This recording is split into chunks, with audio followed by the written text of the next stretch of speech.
Are we still together? We've had our tea, and we're looking forward to the final. And some might say we've kept the best till last, I think.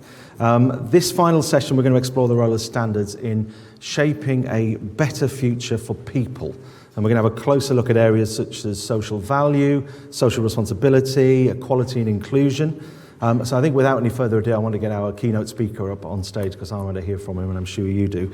He's the chair of the Cabinet Office SME Panel Working Group on the Social Value Act.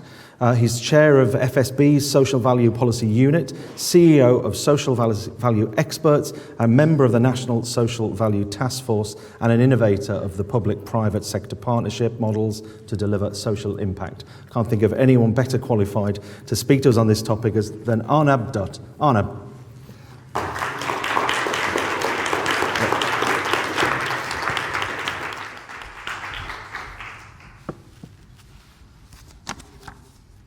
First of all, thank you, BSI, for inviting me. And I've got to say, it's absolutely lovely to see an audience where I can see people's legs. So that is a first for nearly 18 months. Let's start with this. Is this even possible? What do you think? So Sir Ronald Cohen is a fabulous man. He's a philanthropist. He's an activist investor. He believes that shareholders will lead the way in transforming capitalism as we know it. We know BlackRock, the giant investment company, and the Business Roundtable, full of investment bankers, have said they will change the world for the better. Recently, I heard someone from one of the Magic Circle law firms positing that it will be lawyers that save the world and change it for the better. And then I heard EY is going to hire 100,000 new staff in their ESG consulting arm. And the message went out that the big 6 consulting firms were going to save the world.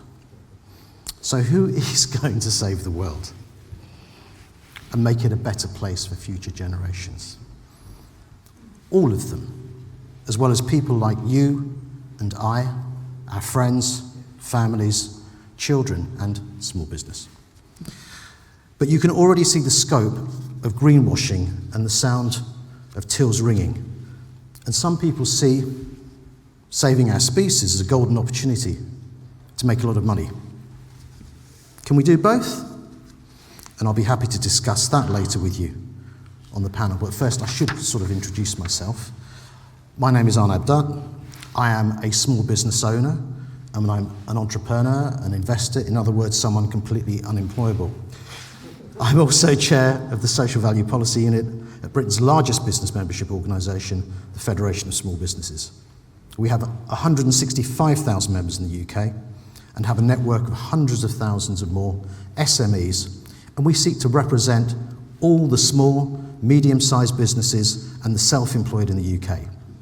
We partner with small business organisations in the UK, in Europe and around the world. We lobby government to ensure that an entrepreneurial ecosystem is fed and watered by good policy that ensures growth and prosperity. There are over 5.8 million small and micro businesses in the UK. There are 28 million in Europe and 400 million globally. And I give you these figures for a reason. I also sit on the Cabinet Office SME panel as chair of the Working Group on Social Value and have been involved with attempting to ensure central government continues to target 33% of its direct and indirect spend with SMEs, but this target is some way off to be achieved. I've been involved with developing the architecture around embedding social value into central government procurement, which led to the Green Paper on Procurement this year, and PPN 0620, a statutory instrument that came into force in January 2021, making social value an element of 10% of scoring on any bid above threshold on central government frameworks. I've also been helped advise Cabinet Office with my FSB hat on the rollout of statutory instrument PPN 0621, which makes reporting actions to achieve net zero a mandatory requirement for any business with a turnover of 5 million, and that's now in force. And part 2 of these regulations are on their way, so everyone watch out. In local government procurement, I sit on the steering group of the National Social Value Task Force. We have some local authorities mandating that 30% of the value of the bids going in must deliver social impact. We have amazing case studies of what good looks like, where local authorities set strategic targets and small businesses have deployed innovation and disruptive ideas into the value chain to deliver amazing social impact while delivering goods and services. That tells you that I should probably change my name to Mr. Social Value. But more importantly, it should tell you that social value and social impact measuring is here to stay and will continue to become a significant element of how procurement and commerce is done in the UK, and even more importantly, internationally.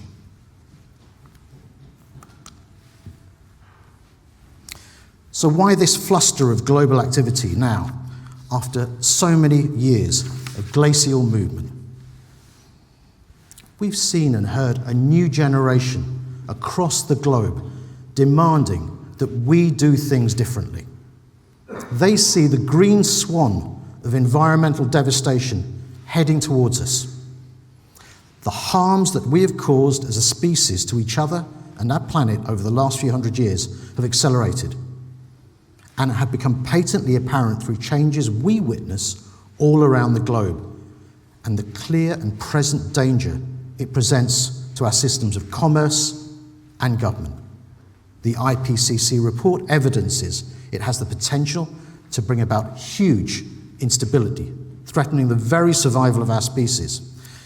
And the reason I say species and don't say planet, it's because that's rather pompous in geological terms. And we know our planet, once rid of our species, will most probably heal itself.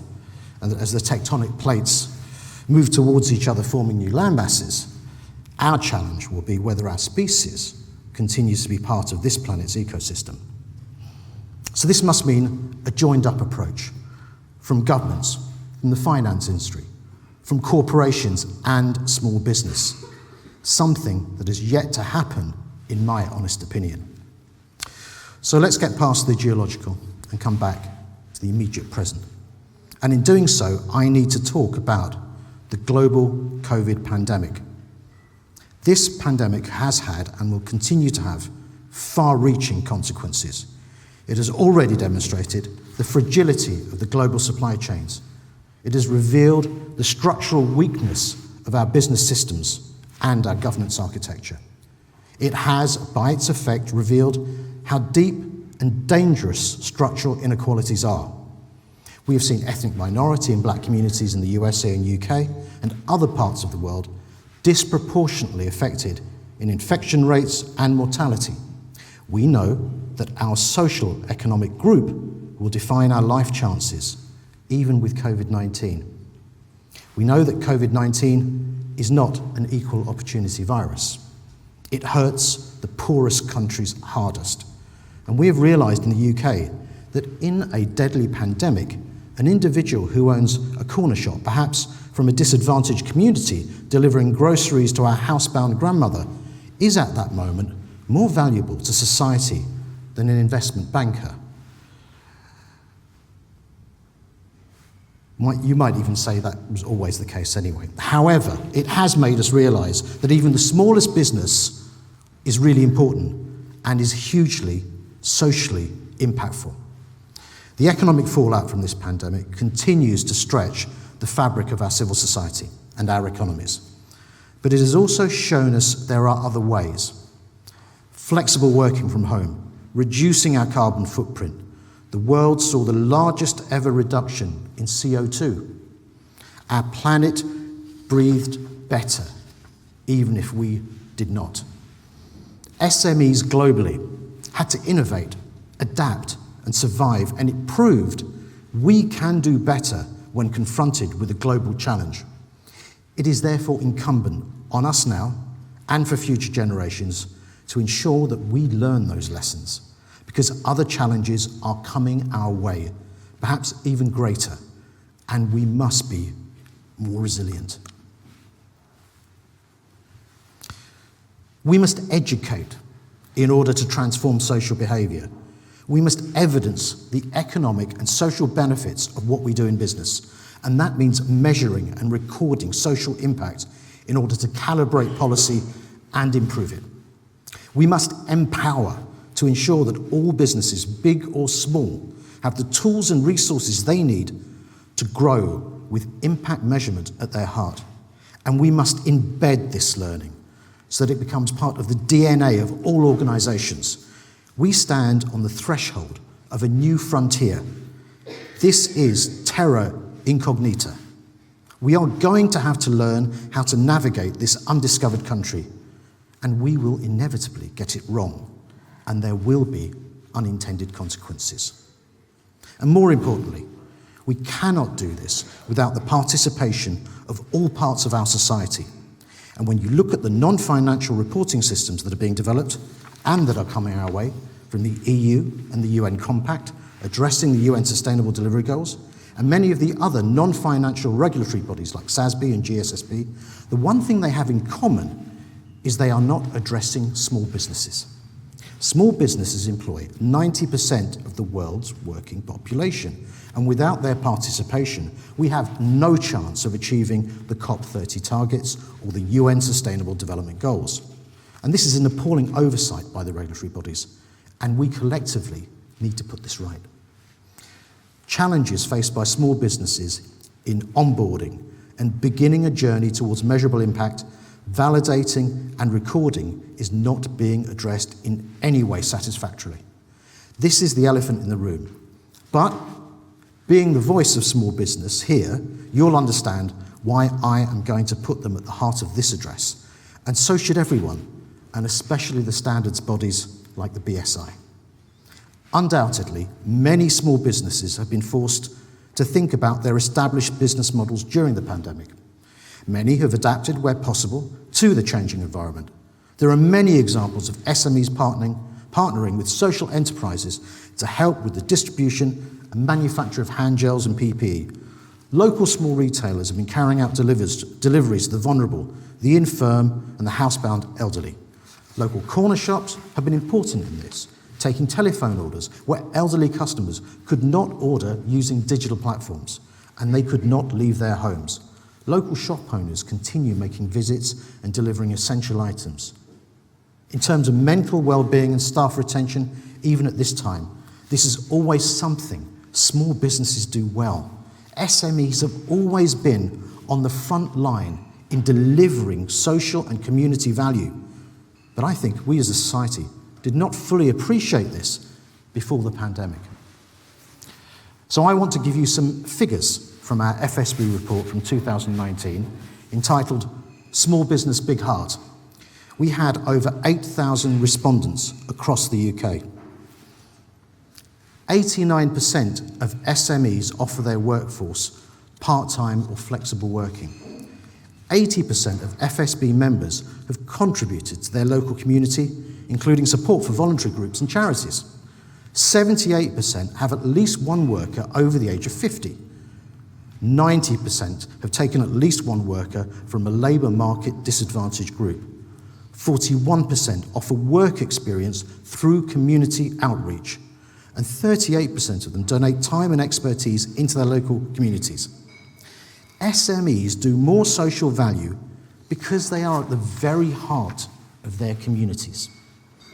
If deployed properly, the Social Value Act will encourage more SMEs to work with social enterprise and charities to provide innovative solutions to this enormous social challenge we now face. They will bring to the market ways to deliver goods and services that are truly impactful. And having an entrepreneurial ecosystem fertilised by dynamic SME supply chains is going to be so important for our future economic resilience. Best practice is about innovation and businesses being able to identify local economic opportunity and social need in their area.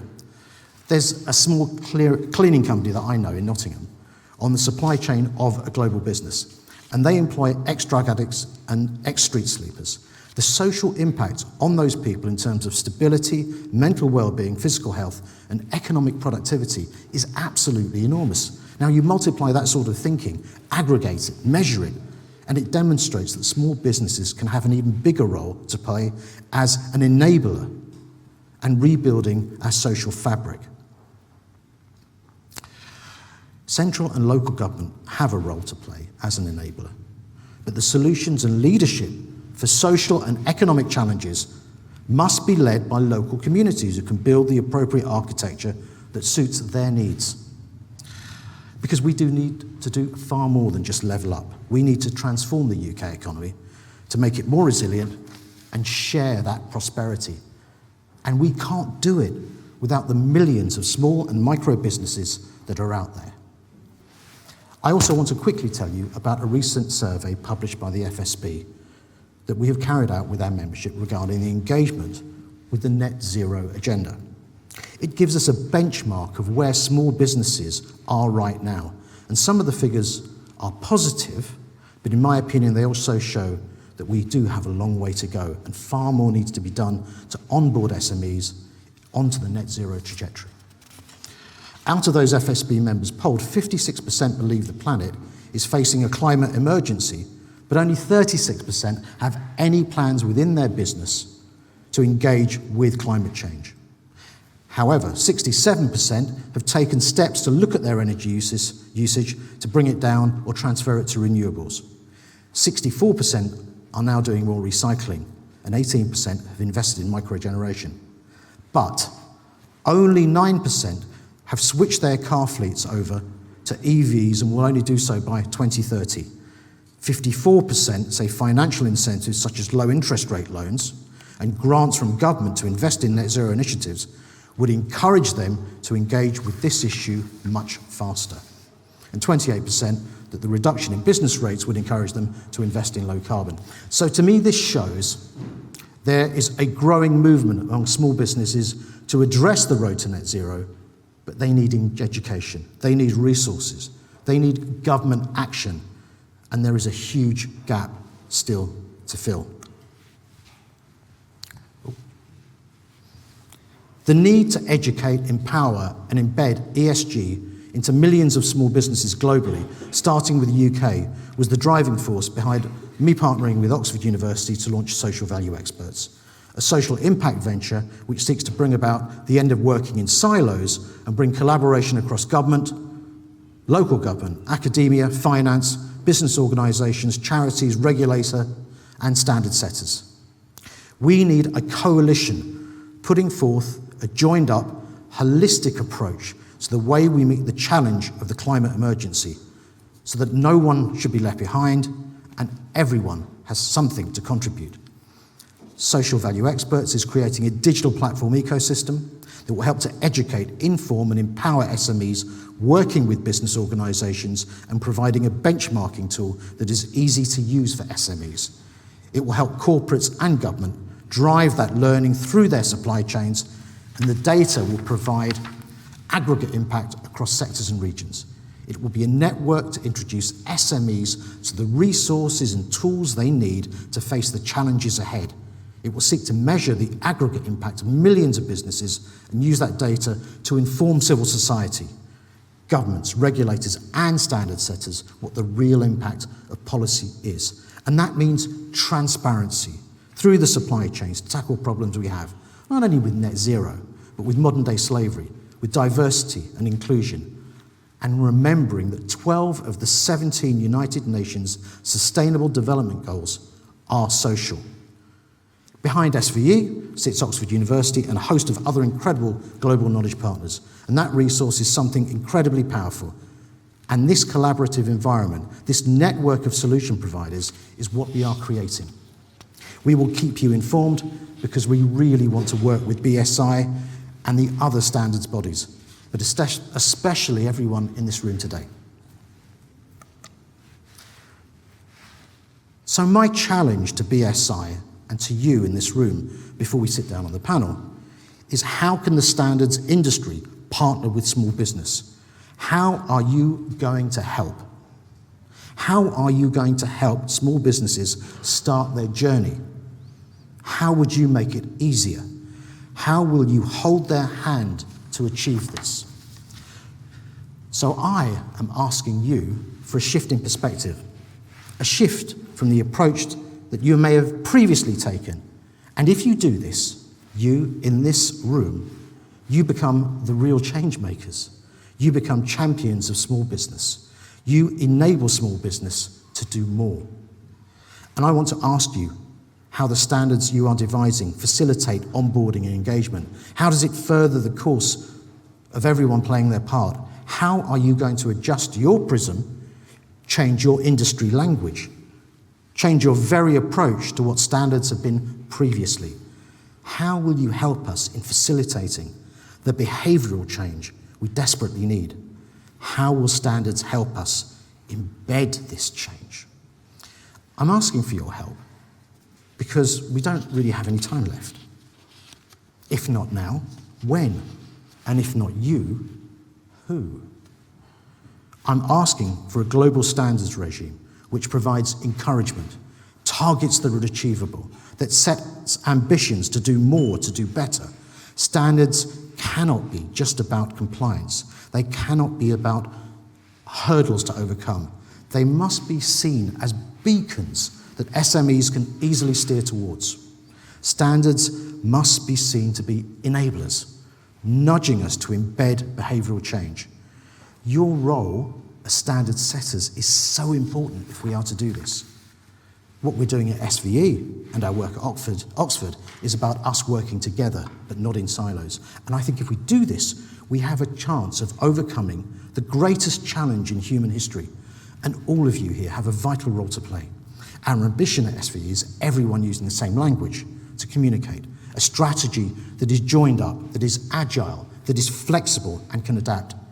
Standards may have to become dynamic and fluid in this new world. I want you to help make social impact easier to benchmark. I want you to make standards enablers to help SMEs start their journey of transformation. Now that might provoke a debate about how we repurpose standards into being something more than about levels of quality, delivery and compliance. We need to be ambitious because we don't have anywhere else to go, and neither do our children or our grandchildren. The greatest barrier you face in addressing social value is yourself. Remember that changing your behaviour and thinking is how you evolve as standard setters and validators. And the first thing you need to understand that this really is a huge opportunity. You, in this room, become the change with every conversation you have with your colleagues, every action that will aggregate impact on a global scale. If you want to see a prosperous, fairer society with opportunity, inclusion, and a sustainable economic model at its heart, it's down to us here. Each one of you can make the future better. Thank you.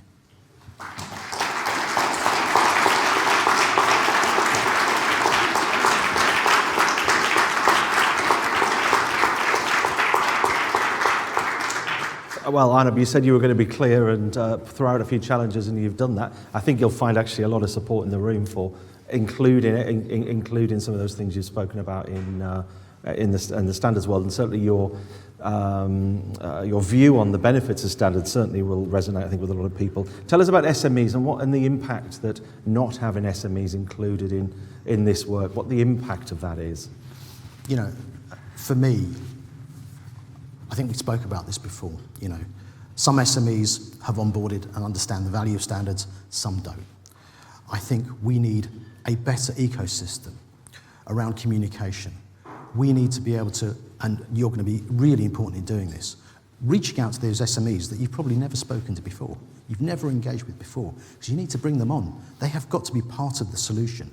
And that means not the old standards that I used to deal with as an owner of a manufacturing company, you know, really rigorous, heavily laden. I had to do it. There was a benefit because it helped me win government contracts and large corporate contracts. But there are many SMEs that aren't wanting to do that, but they want to engage with this journey around social impact, around social value, around doing their part to save the world. And I think the standards setters like BSI and others can help them. And it's going to be really important. As I keep on saying, we cannot do it without them. So I throw that back at you guys. Yeah, absolutely. Well, and I'm going to throw it out to the audience in a second, because many of you are sitting on standards development committees. I'd be interested to hear how you feel SMEs are contributing. Many of you are using standards in your supply chain. And again, what is the impact on SMEs by using those standards? So it would be good to have that discussion. So do submit questions in the same way we did this morning, or we will go around with a microphone in the room as well later on.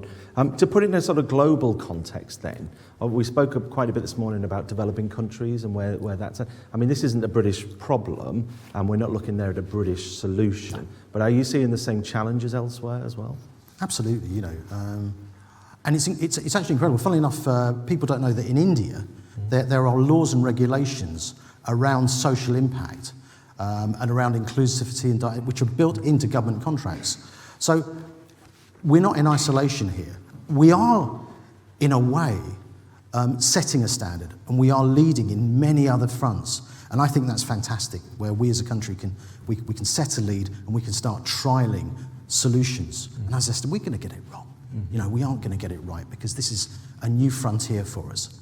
But I think it's really superb that we can set about best practice, and we can actually show that in some of the wonderful work that's been done, especially in local government. And we need to be telling everyone about it, okay? And of course, social value from region to region and culture to culture means different things. And I agree with David. I'm very worried about the word sometimes when you talk about the word ethics, and it's all very different from country to country, and we have to adapt. But I think international standard setters have the resources and the ability to be able to sort of navigate that. So what does a good level of inclusion look like, do you think? What looks different about that kind of inclusion that you're talking about? I think, it's got to be something that can be measured, that can be articulated. I think, again, culturally it's very different. Here, we want to see, what we want to see on supply chains is innovation. We need to see space for SMEs to do what they do best, which is being agile, to provide solutions, rather than having solutions thrown at them or being told, this is what you've got to provide. This is very, very prescriptive. I think at the same time, we have to look at the societal elements. We talk about inclusivity, we talk about diversity, we could talk about transparency. I mean, in the end, it's going to be about everyone having open conversations. And supply chains need to look like the UK today. I said you right away at the very beginning, the central government target was 33% of indirect and direct spend with SMEs. Well, we're nowhere near that. And frankly, before the pandemic, it was poo-pooed.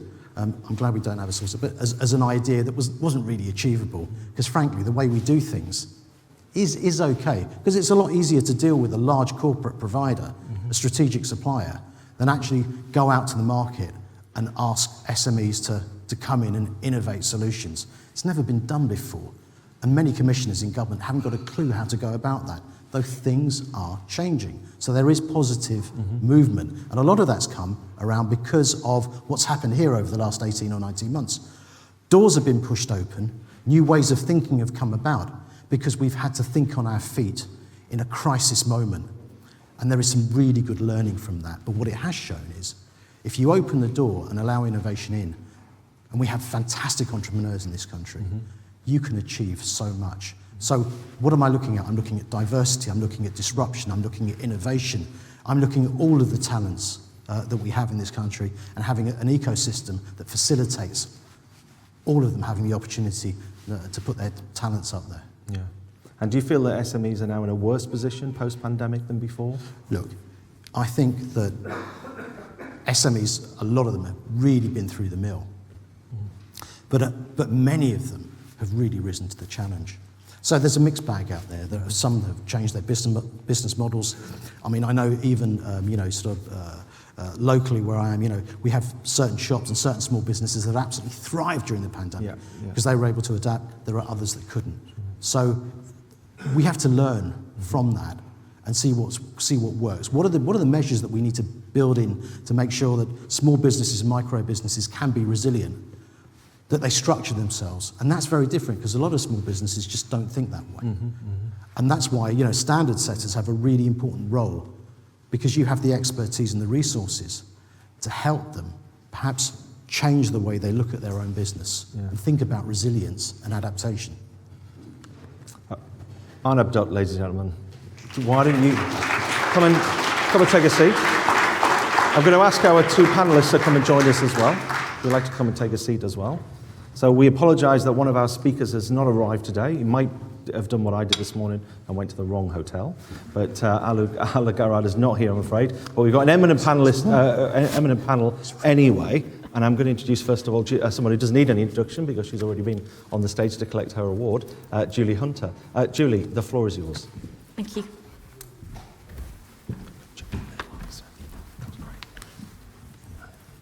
I'm hoping my slides will appear. Thank you. Good afternoon, everyone. As you may know if you were here earlier, I'm the chair of the Consumer and Public Interest Network, and we are an independent organisation that represent the voice of consumers in British standards. So my mission for the next 5 or 10 minutes, which I have accepted, is to talk about how we can make sustainable lifestyles a reality for consumers. Because we're not going to meet the targets, the ambitious targets that we've been set, without rapid and significant behavioural change from consumers. So how can we facilitate that? So CPIN and other consumer stakeholders exist to empower and protect consumers. And sustainability is one of CPIN's 5 priority areas. And we and other consumer stakeholders are here to speak up really for consumers on the issue of sustainability. So sharing insight about consumer behaviour, experiences and needs. And in the context of sustainability, it's really important that we think about global consumers. Global markets and complex supply chains mean that actions in one country affect consumers in another. So we are all connected.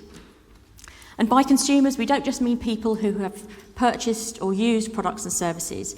We really mean everybody who's potentially impacted by climate change and also the behaviour of governments and businesses.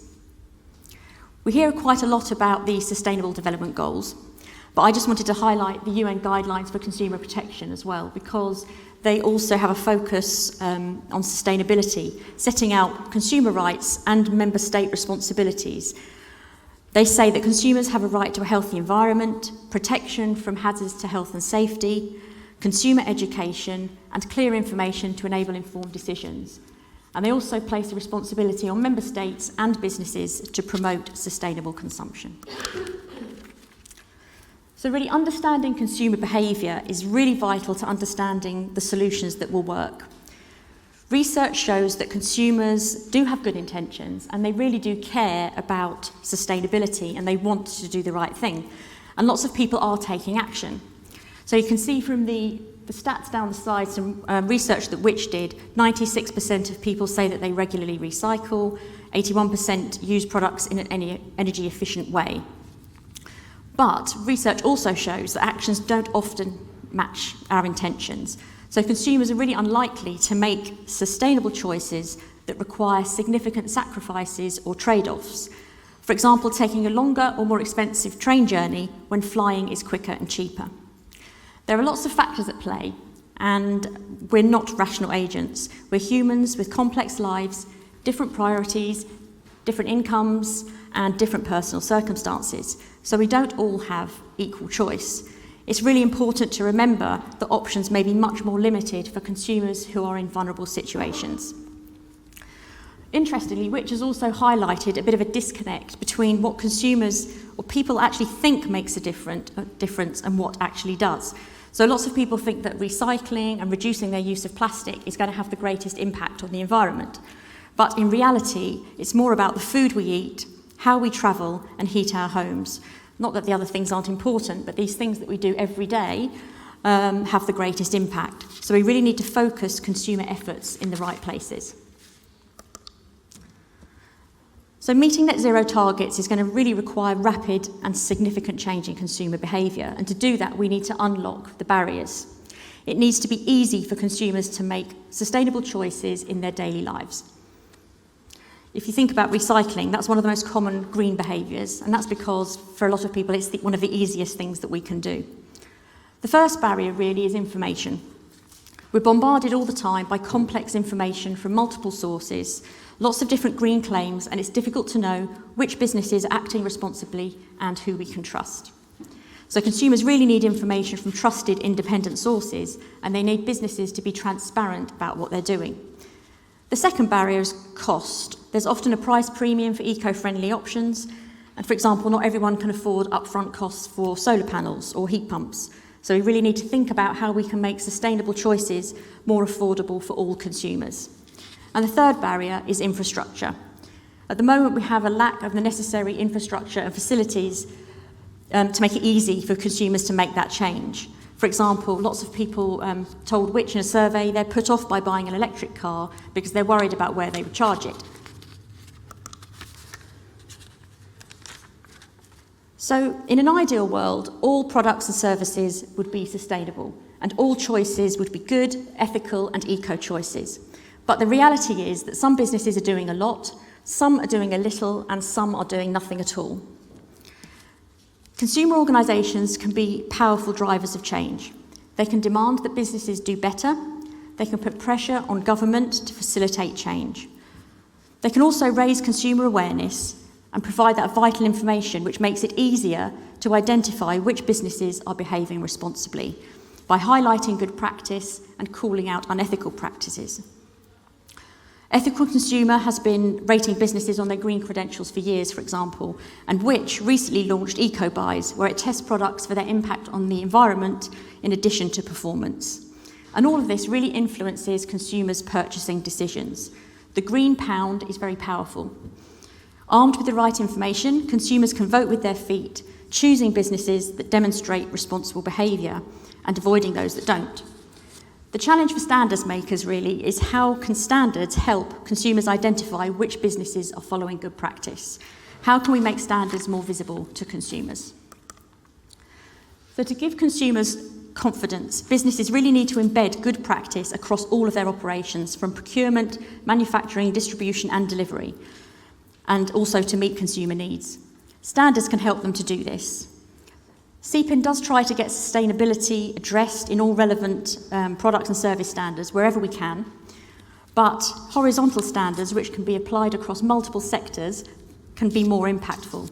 For example, we have standards for ethical claims and social responsibility.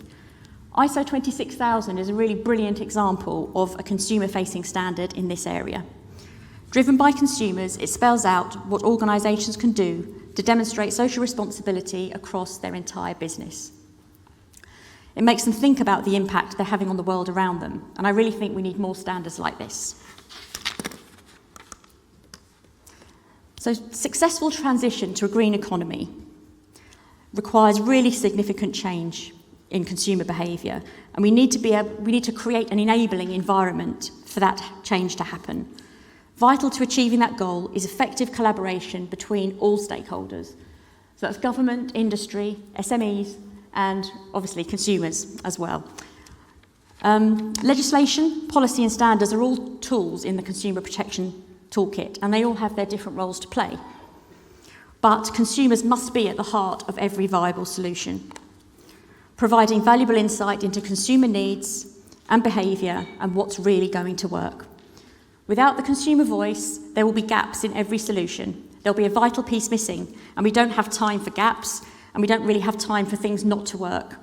We need to get things right, and we need to get them right now. Thank you. Thanks, Julie. Come and join us. Thanks. So, thank you, Julie. Our final member of the panel is Bennett Northcott, who is BSI's Sustainability Strategy Advisor after a career in the John Lewis Partnership, Head of Sustainability, and the Royal Household and other places. Bennett, why don't you talk to us? Thanks. Well, thank you very much, David, and thank you very much for asking me to come and speak to you today. I think what I've prepared to say, actually, I hope follows on nicely from our two brilliant first speakers. What I want to do is just remind us all of the scale of the challenges in front of us, because I think it's often easy to ignore that, and then talk about two kind of key trends, I think, that are positive and optimistic, that actually we can see these trends happening, we're seeing the solutions that are coming behind those trends that can then really drive that systemic change. And then finally, just talk a little bit about the role that standards can play in that systemic change over the next 5 minutes, so I'll do that. I mean, in terms of the challenge, I think it's really important that you can talk about sustainability, and it's very easy to think of terms of trees and polar bears, and I love nature, and I think polar bears are wonderful, and it's very important, and I wouldn't want to denigrate them in any way, but it is about people at the end of the day. If the section's about people, you can't divorce the conversation about the well-being of people from the well-being of the planet, and these two things are integrally linked. And it's easy to think of us in the first world, or the developed world, or the global north, however you want to describe it, as being immune from this because we're somehow all right. I don't know if you saw the projections that were done recently of what 1 metre sea level rise actually looks like for a lot of the cities around the UK. And to put it this way, the Queen is going to need to get a boat to get out of Buckingham Palace in this sort of scenario. That's the implications on how we live as a city and how we live in the UK are very real. That's before you consider what happens if Bangladesh goes underwater, and then the many millions of people who will die, and the others who survive who will then migrate and start moving, and what that means for global peace and stability in our planet. So it is desperately urgent that we do that. And the second great challenge, of course, is around inequality.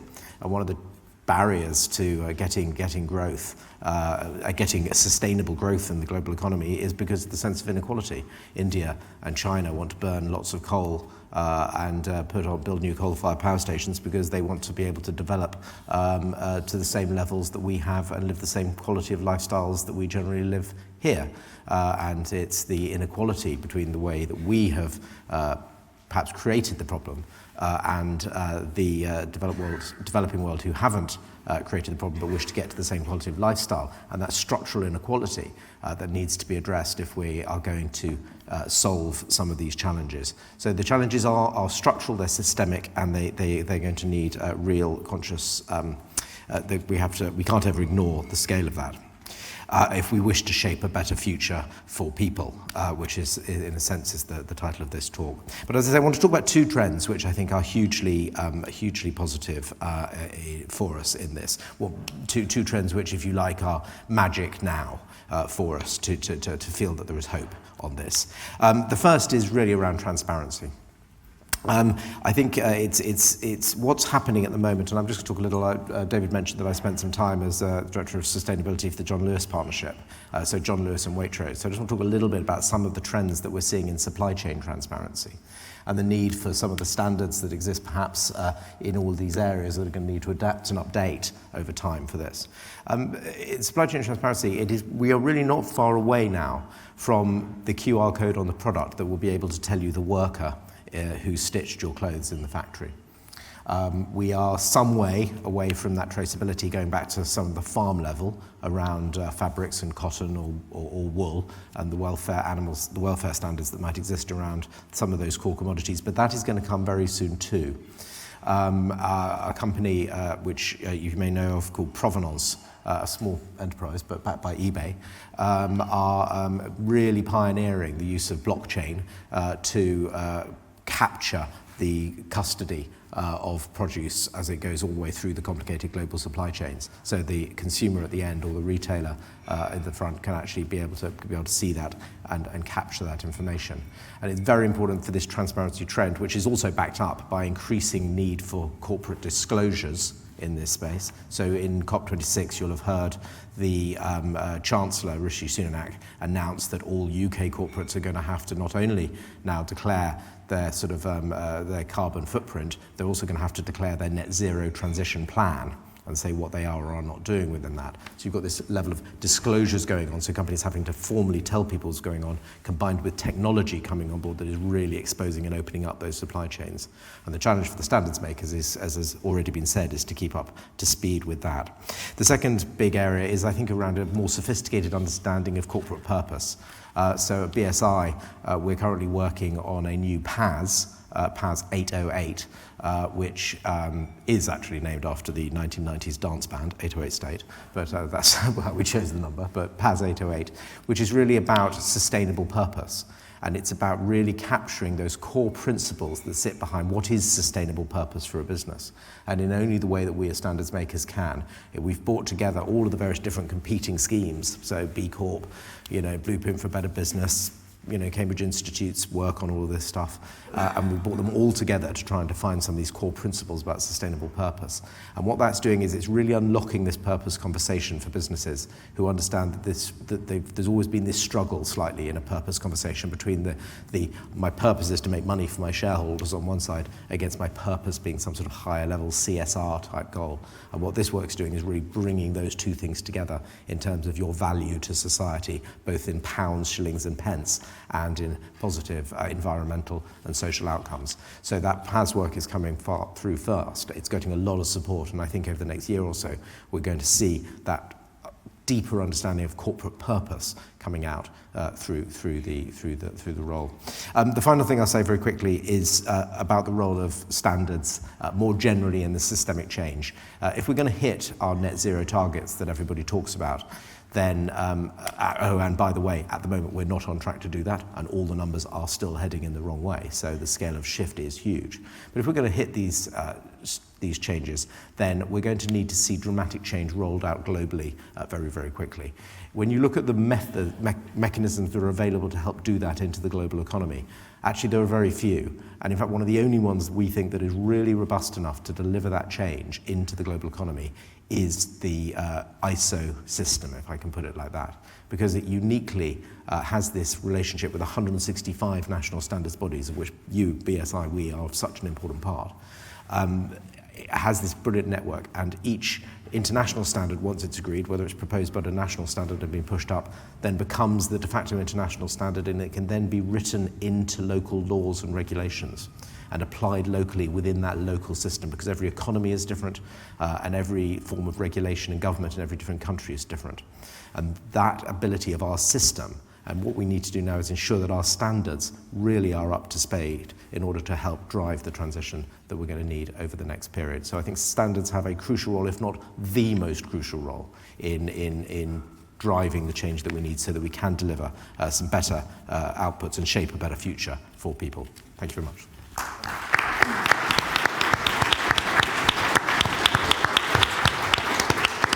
Well, so thank you, Bennett. Thanks to all our speakers. And the app is live, so do submit your questions there. There was a lot of agreement, actually, on the panel. There's a real risk here that we're going to fall into the trap of what an eminent colleague called blah, blah, blah here. And so we'll try and pick apart some of the differences between us a little bit. So, I mean, on that last stand you were talking about, the PAS 808, I mean, there seems to be a bit of a disconnect because through your lens you're seeing the important role for SMEs to really define the issues, and then from yours, Julie, you're seeing the consumer requirement on that. Mm-hmm. Is there a disconnect there? Are we SMEs are very often the victim of standards because they're not informed early enough, they're not involved enough in the process, but the push from the consumer is for more standards, essentially, around certain areas. Do you see that as a challenge, Julie?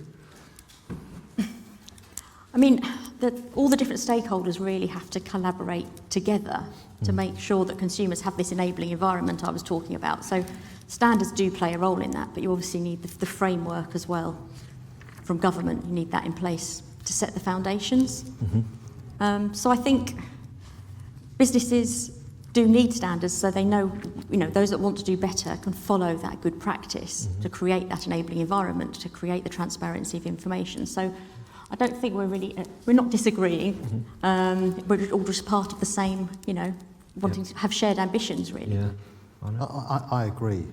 Forget your false tension. There isn't one. In the end, as business owners, and we're also consumers. Yeah. So we want to see how that ecosystem can facilitate us to do more. And we are driven by consumers. That consumer pull, as I mentioned in my talk, is affecting corporates. It's affecting small businesses. people are choosing with their feet.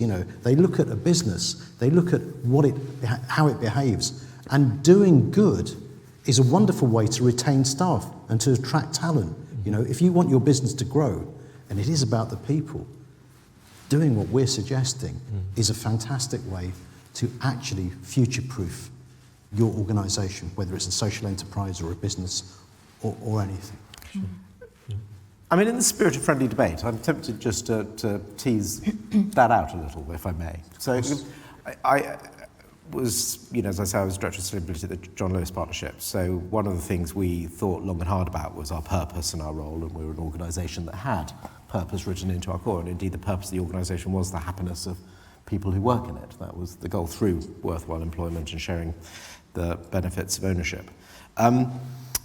But when it came down to it, when M&S or Aldi or Lidl put up their hourly rate, we lost people to go to Aldi and Lidl, right? And we would have to increase our hourly rate, because whilst I'd love that to be true, and I think for somebody who's in a fortunate position that some of us in this room might be in, that's true. But for many people in this country, actually it's about the hourly rate that they earn. And that we need to, I say this in the spirit of friendly teasing this out, because I think one of the things in this debate where it's important that we do is we don't lose that track with the real economy and what those real lives in this picture, because your SMEs are serving that real economy. And your example I thought was brilliant about of course the corner shop that is delivering the food is the most important thing. And one of the great things about the pandemic is we did appreciate a lot of that stuff that was undervalued in our society, and we need to do it. But I think we do need to be careful about being too divorced from the fact that we've got to, if we're going to make this journey, then we have to be able to make it pay as well, and make it profitable at every stage too. I'm going to be in violent agreement with you. Okay, my attempt to disagree, we don't. Because, one of the things that, this has unleashed is incredible innovation and disruption, which has led to productivity. And I've seen small businesses, with their back against the wall during the pandemic, have had to just think differently. And they are far more profitable and on a different trajectory than they were previous to 2019. So, I agree. We should see this as an opportunity, as I said before. How can we do things better? Not just for the people on the planet, but our whole business systems, so that people are paid really well. When you go to work, you're not struggling, It goes back to the 70s, when you could actually afford to buy a house if you're on a median salary, something that is unthinkable for anyone leaving university now, So these are the goals that we see, So I think by changing, by doing the right things, taking this journey will hopefully bring us back to a place where everyone can participate more fully in society. And Julie, do you think are consumers on a journey as well with regard to climate issues in their purchasing decisions? So, Bennett, you talked about the QR code that tells you where your product comes from and who makes it. Is this a consumer demand, do you think? Yes, definitely consumers can demand change, and which were telling us when we had our Consumer Forum conference in September that they have introduced these new eco-buys from demand from their members because they want to know which businesses are doing the right thing. And I get your point that it has to be commercially good for the businesses as well. They're not just going to do it from the goodness of their hearts, well, not all of them are. But those that are doing the right thing are going to keep customers, and they're going to win new ones as well, because that is what consumers are looking for. Consumers are desperately looking for those companies that are doing the right thing. That's what consumers want to do, but there's just that gap there of the information of them knowing which of those businesses are acting responsibly. And that's the question that I threw out in my slides, which is how can we make standards more visible to consumers? Because lots of businesses will be following standards in the sustainability space, but how do we highlight that to consumers, and how do we show them which ones are doing the right thing? Because there's so many different claims, it's hard to know which ones to believe. And making standards more visible is a challenge for SMEs as well. I mean, SMEs need to know what the standards are in order to be able to adopt them. I think so too, and to your point about how standards have come across before, the conversation we had, they have been always seen as hurdles, as gates that are shut until we do this set of prescriptive, sort of actions. And I think, it's about inertia and it's about ways of thinking. I was so happy to hear David this morning, when he was telling us about how BSI and other standards organisations are really rethinking about how they see the problem or the challenge. They're trying to get rid of, and it does take time, this is not easy, old patterns of behaviour, and thinking in a much more dynamic, innovative way that actually reaches out to businesses and small businesses and works collaboratively to develop standards. And I think that is going to be really, really important. I think I agree with that very strongly. This approach of the recognising that the way that we make standards, this voluntary and consensus-based approach involving all stakeholders, not just a group of experts who go into a darkened room, is undervalued generally, and the outputs are, and I say this with all the need for innovation, but you pick up your average standards document, it's page 6 before it even begins to tell you what it does, right? And you have all these definitions and everything at the front of it, and it's all, I used to have health and safety for the partnership as well, right? So we had the eternal debate about did we certify to 45,001? Eternal debate, and the worst place to start that discussion was with a copy of 45,001, because it was just made it very difficult to have that debating point. But your point and the point about standards being more accessible, I think, is right. But we won't, as a standards community of our type of standards, if you think about food packaging, for example, an area I've done a bit on, there are a whole plethora of labelling schemes out there, right? And they've all got a very different way of making their standard to us.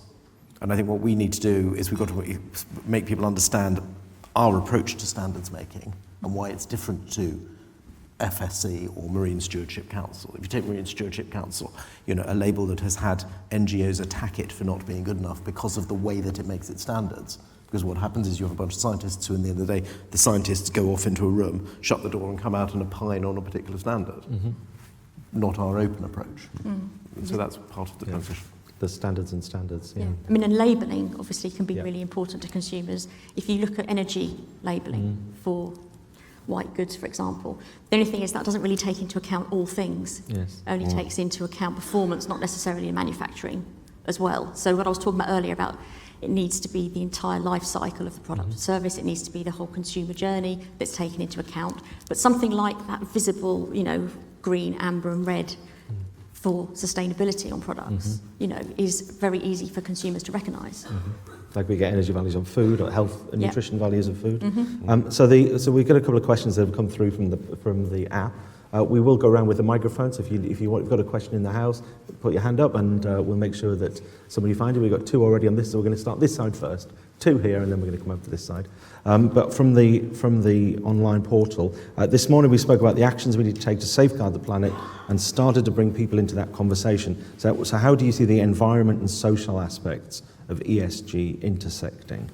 And I think we've touched on that quite a bit, but Bennett, I might ask you on that one first. The E and the S of ESG, environmental and social. What do you see as the interaction there? So I'm going to say something. I hate the phrase ESG. I absolutely loathe it. I've been working on CSR for 20 years. I first got into this space doing CSR reports for companies, and I hated the phrase CSR. And if I'm blunt, the city are at the same point that a lot of corporates were 20 years ago, right? It's all, I must call it this, I must have a tick box, and I must somehow do it. So my output is, I agree, how do you reconcile it? Because it's just rubbish. These things are all integrally related, right? And I would say it comes back to sustainable purpose and a true understanding of sustainable purpose, and then how you understand that link and you linkage for that. The difficulty, of course, the classic problem with the ESG framework is you end up with a scorecard, right? So in a city, you'll say, well, and let me take a company with whom I have a complicated relationship, Shell, right? Because I used to work at Greenpeace, you didn't mention that on my CV, yes. They score, all beautifully lovely on governance. It's a brilliantly run company, run by very nice people who are very intelligent and really understand what they're doing, and that's what they do. They're very good on social, they are very good on that. On environment, they're less good, right? So it doesn't work as a mechanism for me. Sorry. Well, if any of our standards makers from Shell are online and you want to make a comment, you're more than welcome to. Join in my difficult conversation, all conversation to Beatrice Vincent in your Public Affairs Department, who will tell me off tomorrow. Julie, do you want to come in on that one about ESG? I mean, is it even Yeah. a term that lands with consumers? I suppose you see it when you're, choosing companies sometimes, I don't know. It's not that visible to consumers. But I think looking at it more from the whole package, which I was saying that consumers want and need, governance, social and environment are all together. I think consumers are just looking at a company that does the right thing, that is responsible in their business without necessarily drawing out all of those different aspects. And it's what I was saying earlier about how we're all connected, so global consumers are all connected. We've got to be looking back at those supply chains. We've got to be thinking about the impact on, a business like a tourist area in a developing country, hotels, the impact that has on the people who live and work in the local community. If you read a story that a clothing company is using child labour in a sweatshop, that is definitely going to put you off buying from that company. So I think consumers have their ears to the ground for those kinds of messages when it comes to making decisions, but they're not necessarily thinking, how is the governance of that company? They're just looking at the big picture, and firms can't really pick and choose what they're doing. Yeah. They have to be, doing everything. Yeah. Arnab, I might just pick up the other question that came up here was, could BSI support SMEs by providing regional standards libraries so they can access standards that they may not purchase outright? So BSI, just to be clear, we do send our copies of our standards to a number of libraries all around the country, but not to all regional libraries, it's true. I mean, is that something that SMEs, do you think, would need or would Well, now that I've seen that question, I'm going to lobby you on behalf of the FSB to do exactly that, because I think that's a super idea. Okay. It really is. And I think you're already halfway with the only. I don't think you're persuaded. So we do have that model already, and I know it's something that we're looking at the numbers of them. But I suppose my question for you is: do you think is that a way that SMEs would consume that information? Is it because it feels, I love libraries, but it does feel a slightly old approach where they might actually need something. You can do a digital subscription form. True. There are many ways. Use technology platforms. Get that knowledge out there. You can communicate, and I think it's a great marketing tool to bring people to BSI. Get them on the journey, as I was saying. So I'm really happy that the person sent in that question. I'm going to put another like against that. Yeah. I'll give you a name of someone to speak to about that one. Right, we had two hands up down the front somewhere, wasn't it? So I see Nigel and then the lady at the front. So you're going to go first. Yeah, good afternoon. Nigel Carter. Forgive me, I need to establish a bit of credibility here and say, Arnab, that it was the FSB that got me into standards making 25 years ago as a member of their environmental committee, so I know a little bit about that. I'm also an ex-BP man, so I share your concerns about the representation of the oil and gas sector. But I think the reality is that over some 15 years, looking at SMEs, there were a number of bits of research done, particularly in the noughties, right across Europe, looking into why SMEs did not take up standardization and why it was so difficult to get them to change their approach to life. And that is because they're not a homogeneous group. You have micro businesses, you have small businesses categorized up to 250 people. You have, at one end of the spectrum, innovation and technology going on. At the other end of the spectrum, the man in the corner shop. So it's a hugely diverse group to try and drive in this direction. And having also recently completed convenership of the group that created the International Standard on Ethical Labelling, I know exactly where the consumer community is coming from in seeking again to drive suppliers in business to providing those sort of goods that they as consumers would feel socially responsible about using. So I guess my challenge is to the panel, how do you cope with this lack of homogeneity, and how do you actually encourage businesses who've got to deal with staff availability and payment, who've got to deal with business rates, who've got to deal with their energy, the cost and can they get it, and actually doing the decent thing from a socially responsible point of view is actually probably a little bit down the list of priorities. Excellent. I'll buy you some time while you're thinking of your answer. We'll take the second question from this side, and then I think it's we need to go left then for next questions. Oh, thank you so much for this really engaging conversation. Oh, sorry, okay.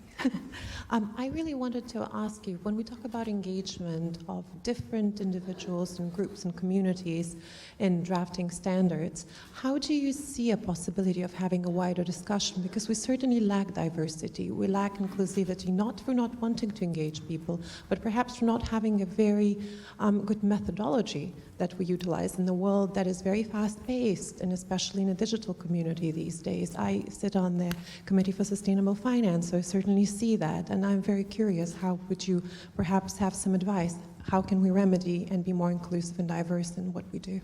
Wow. Okay, so we've got two really juxtaposed there, with more diversity in the standards development world, and from the other side, the SME community that uses the standard is itself quite diverse. So how do you cope with it? So pick which one you want to answer. I'll come back to the first one because I'm in agreement.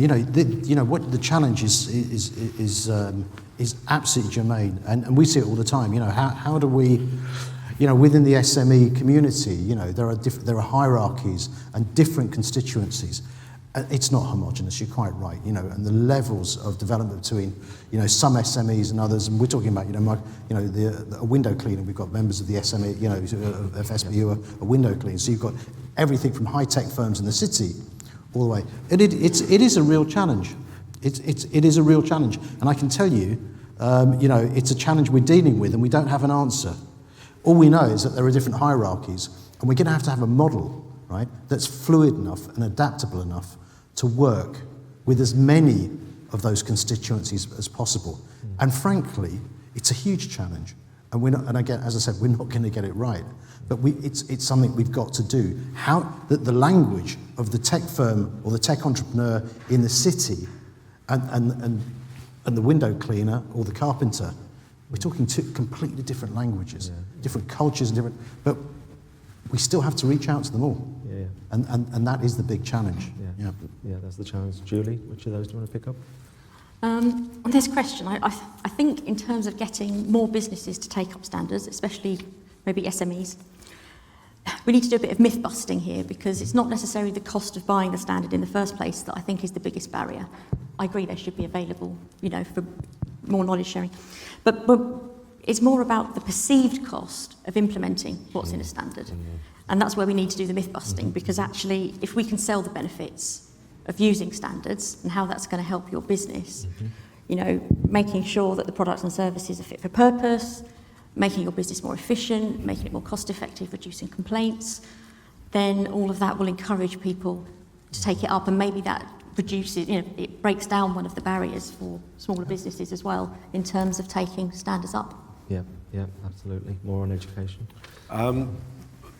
So on that first question, and if I may, I'll come to the second question as well. I think I agree with everything that's been said about the accessibility to standards, and I would add in the point I made about just making the documents better, because I think there's just something about accessibility when people read today. They read it on a screen, on a phone. So I'll just make that point again. David's heard me say this a number of times, which I apologise. The second point I'd make, though, I think is more fundamental at a sustainability level, which is, you used the phrase, and apologies if I misheard you, how do you make companies be more socially responsible than they are in that way? I would say that framing in a way is the wrong one. The framing is that if we're going to make the transition to net zero, every single aspect of the way we live economically is going to have to change in terms of the things that we do. And therefore, an SME needs to realise that it has to change in order to be part of the new economy. The analogy I use is the dot-com boom, which, I'm sure a number of us in this room lived through, and we're at the point where, the managing director thinks it's quite funny because he's got an email address and his secretary is printing off, and it probably was a him, and his secretary was printing off the emails, and he's reading and dictating his replies and thinking he's terribly digital because he's got an email address, right? And 5 minutes later, we've all got an iPhone. And this is the sustainability transition. So I think that's the message for SMEs. To your point of diversity, I think it's tremendously important. I had a conversation with someone who's remained nameless internationally, but a couple last week, in fact, and they started telling me about their early experience in standards making, and as a relatively young woman, and they said they were basically sort of belittled and pushed down, and She's a very senior leader in the environment movement, and but she had demonstrated that raw pain coming out of her. You know, as people do when they suddenly remember something painful, almost welling up with tears. And after a long conversation, I think what we got to was there can be a tendency, I think, in standards committees to say, well, you're not quite expert enough, or you don't quite know our world or our language to come in.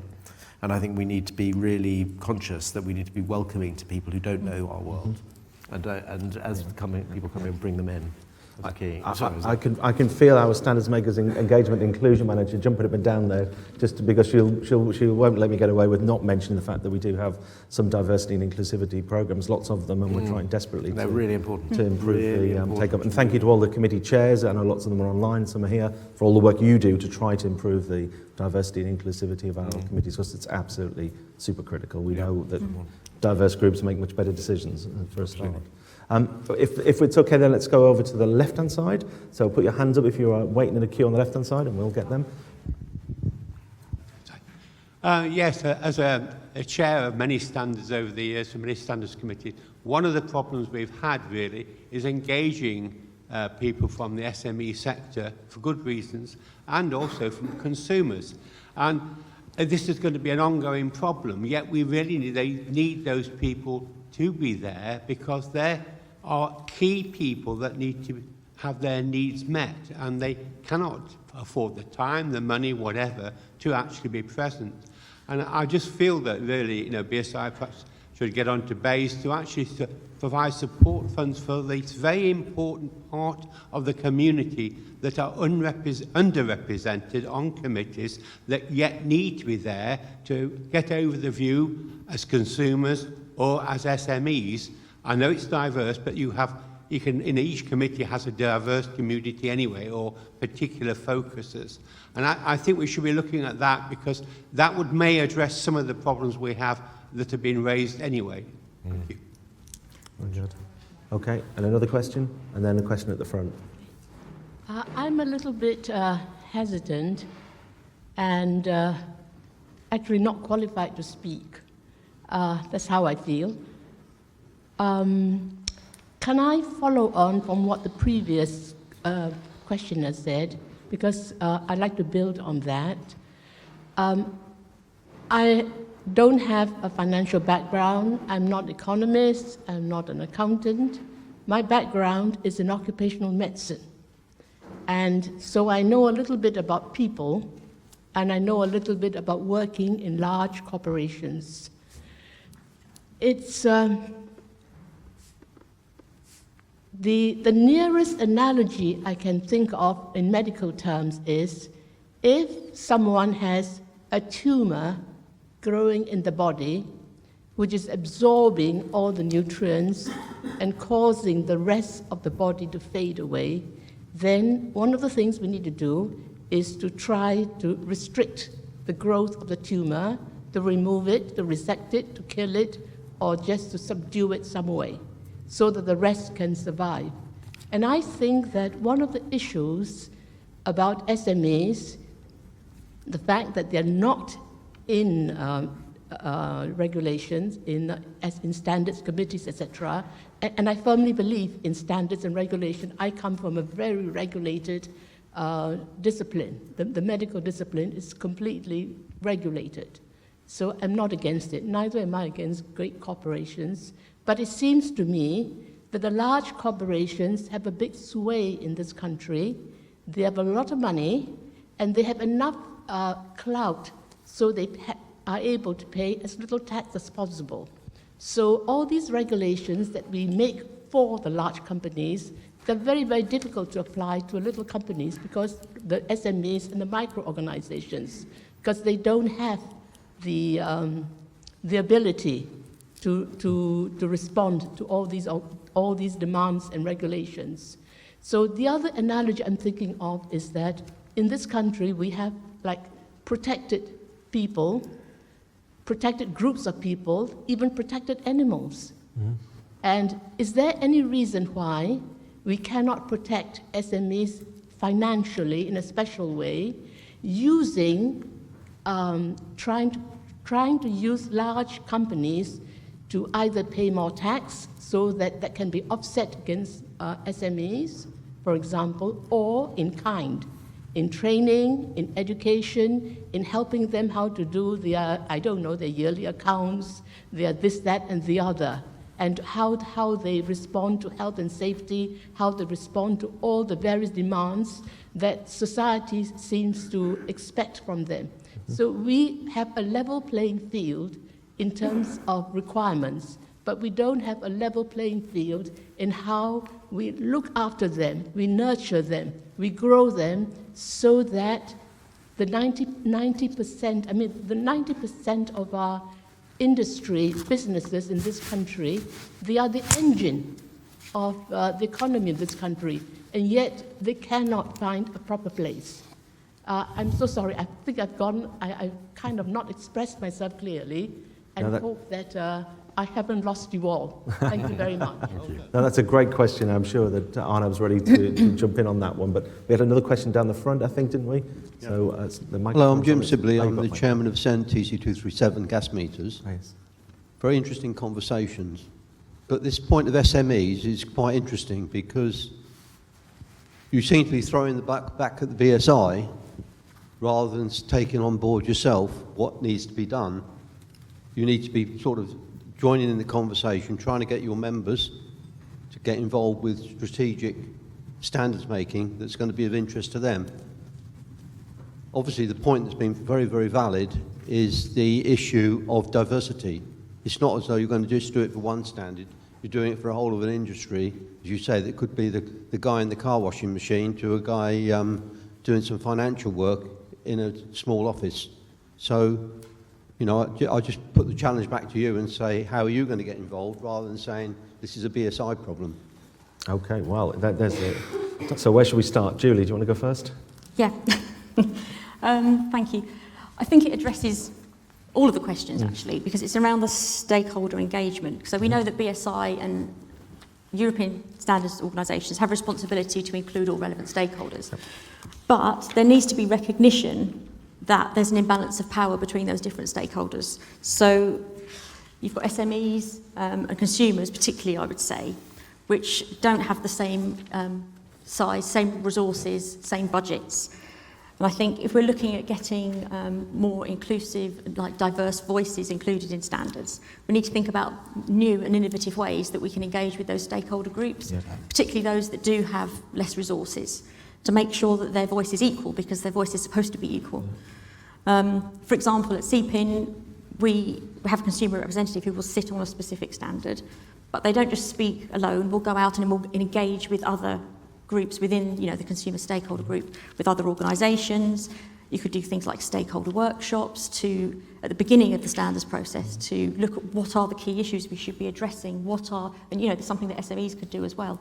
If trade associations are coming in, they need to go out to their members and seek views, and that can all be filtered in, you know, through the person who's actually sitting on the committee or the working group. So I agree with, I can't see anybody out there, sorry, because it's so bright, but I agree with the gentleman over there who was saying that also the stakeholder groups need to be proactive in, you know, finding out what it is that others in their group want and need. Yeah, so there's some similarities, some synergies there between how you get consumers more involved and how you get SMEs more involved. Arnav, do you want to come back on that? Yeah, I do apologise if anyone got the impression that I was sort of trying to, you know, say that it's down to BSI and standards people to sort this out. I think what I was hoping to do was say we need to work together and collaborate. So that was my ask. You know, the FSB and we're working with the CBI, we're working with all the other business organisations now. We're collaborating in a way we never have before, mainly because of the pandemic. And that set us, I think, you know, David's already been talking to us at the very highest level. We really want to work with everyone. You know, I think hopefully the message from my talk was it is about a holistic approach where we all communicate, we all talk, and we all work together. It's the only way, and we need that diversity of thought in this program. We're not going to solve it without having everyone involved, all stakeholders, right, as Julie said, and consumers. In fact, I've got to apologise to Julia. I talked about everyone except consumers, and I should have done that. And going back to what Bennett said about ESG, it's a term I don't like, because I also think there's an E missing, and the word is employees from the very front of that. The lady over there made a really, really good point about resources and about the challenges that SMEs face in doing the right thing. You know, if I'm an SME, we're coming out of a pandemic, do I have the resources? I need to survive. This is a huge thing. Can I do it? How do I do it? Where do I go? These are all the right questions, and your challenge was a really, really good one. Now, what I would say to you, the conversations I've had with some of the big strategic suppliers to government and some incredibly large corporations over the last 6 months as we work on this collaborative model that we're working on, is that they are looking for vital supply chains. They want transparency, they want diversity in their supply chains, they want to demonstrate it and they want to measure it. They want companies that are putting innovation into their value chains, okay? And there is a huge push now, an understanding amongst those large corporations that they can't do it top down. A lot of the innovation and the value drivers are coming through the bottom up, through those value chains. So they begin to appreciate how important their SMEs are commercially. So for their long-term resilience and their own future proofing, we've managed to say to them, you need to look after that supply chain. You need to take care of your SMEs. And if you do that, for example, like paying them on time, unlike Carillion, they will look after you, okay? And that message is really strong out there. And we are seeing behavioural change amongst a lot of corporates who are looking at their supply chains, not as ways of long finance, but actually as very valued stakeholders and partners in their commercial growth and their future development. Do you want to come in on that, Bennett? No, I mean, I support everything that's been said. The very only thing to add is David Thatcher, I think, in the earlier session would have talked about the London Declaration, which is this big commitment to ensuring that all standards as they go into revision are meeting the goals of the Paris Agreement and the SDGs and the Race to Adaptation and Resilience. And that talks specifically about facilitating the voice of climate vulnerable communities and civil society more generally into the standards making process. And that's there intentionally. So yeah, but it's massively important if standards are to be relevant. And as anybody who's worked on diversity knows, if you're sitting there and it's not diverse, that's your fault. You've got to go and do something about it. So one of the questions that came in online, and we've got some more in the audience that we'll come to in a second, but one of the questions that came in online is that we talked earlier on about the way standards support positive change, but actually the real driver for business is either them being forced to by their clients or being forced to by regulation.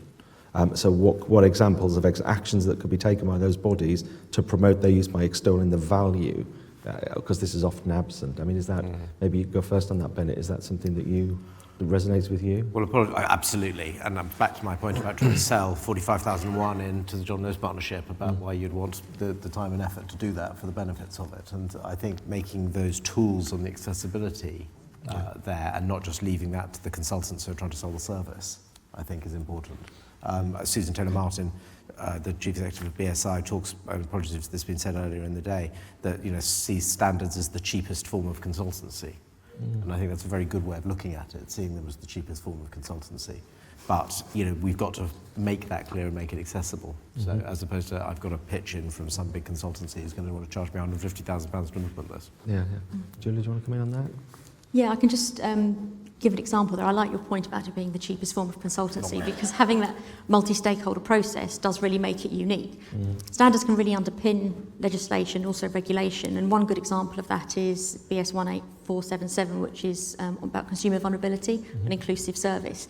Now that's been recommended by lots of different regulators that all firms should use to make sure they're meeting their obligations to treat vulnerable consumers fairly. So it's a real way that we can get that good practice disseminated to multiple firms at one time is by having that buy-in from regulators. And it's actually, it saves them time in developing their own code of practice because we've already done it for them. It's a carrot and stick approach, I suppose, but maybe for small businesses that's a good way of seeing it, that rather than the big stick of regulation, there's a carrot of a standard to adopt instead, if you can get the information out. I'm a huge fan of carrots, but backed up by a little bit of a nudge in the right direction.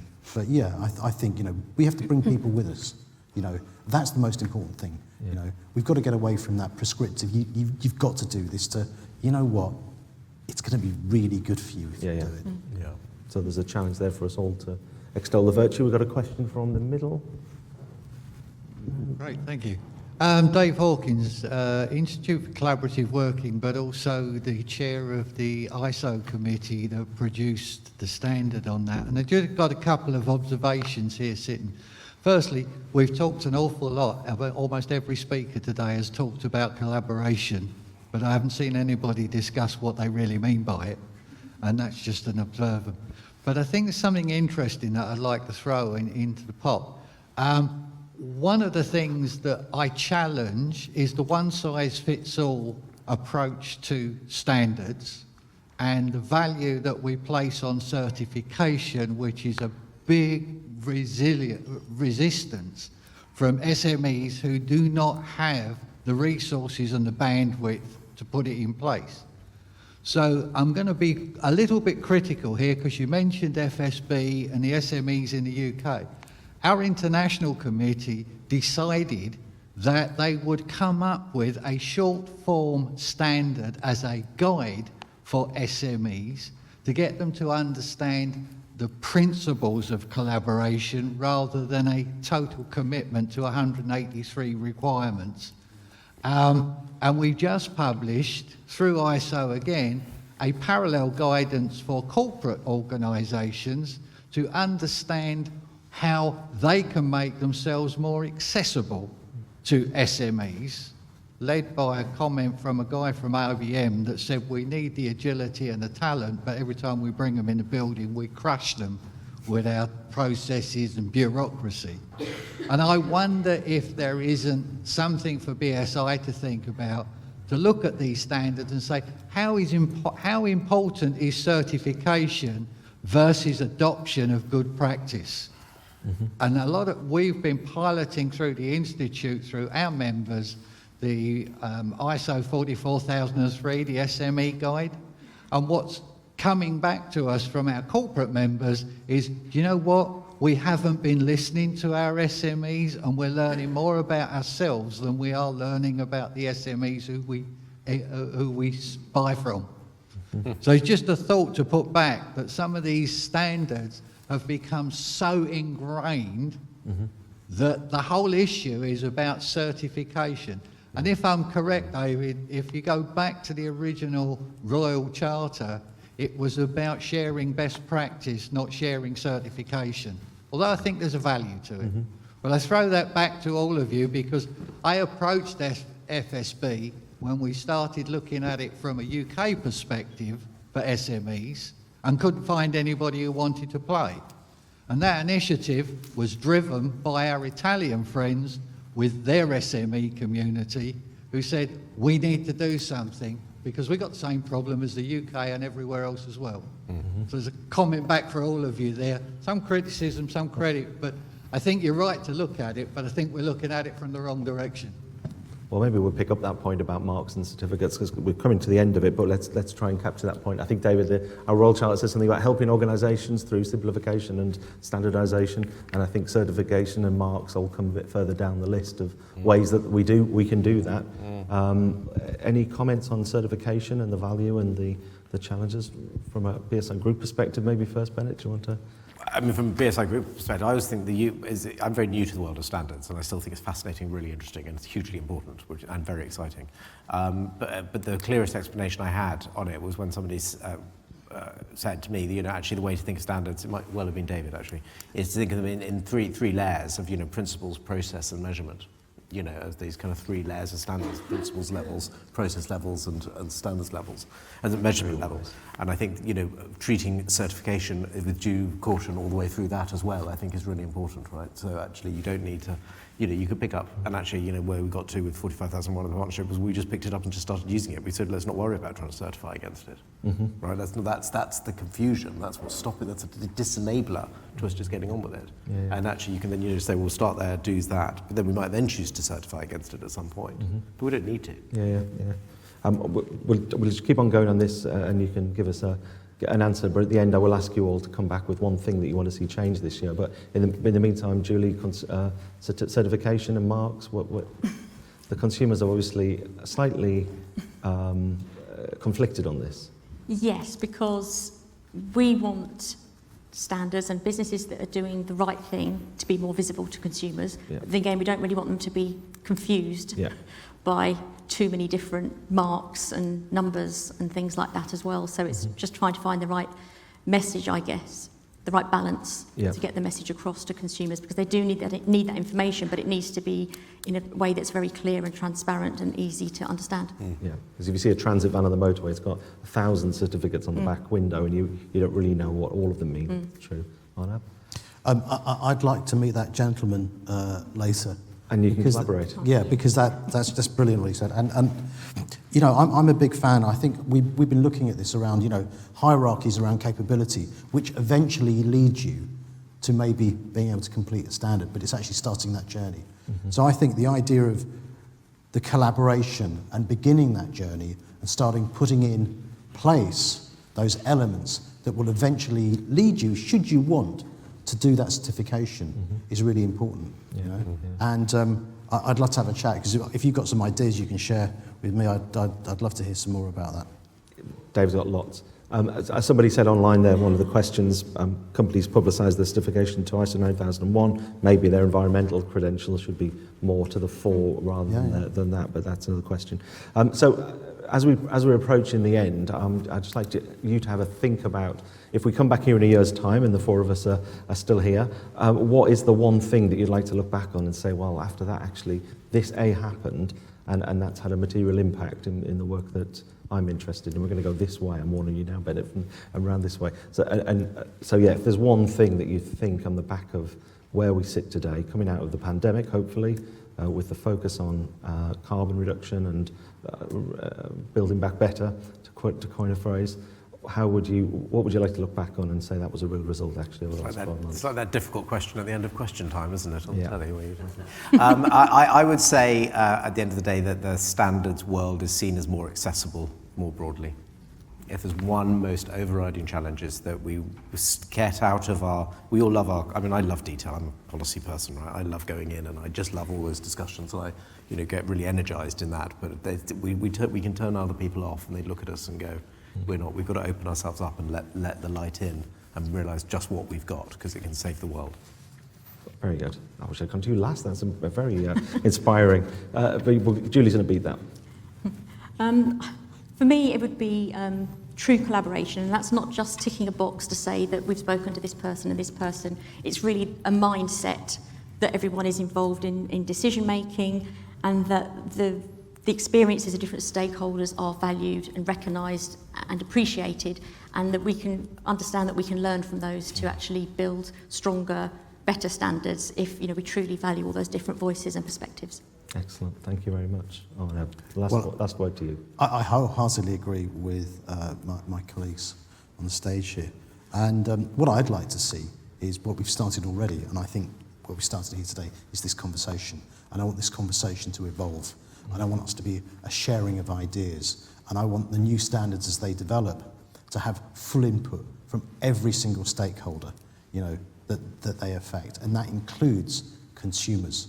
And if we can begin to do that, we will have done something hugely significant and very different to the past. Great. Very good. Arnab Dutt, Julie Hunter, Bennett Northcott, thank you so much for joining us today. Thank you. Good.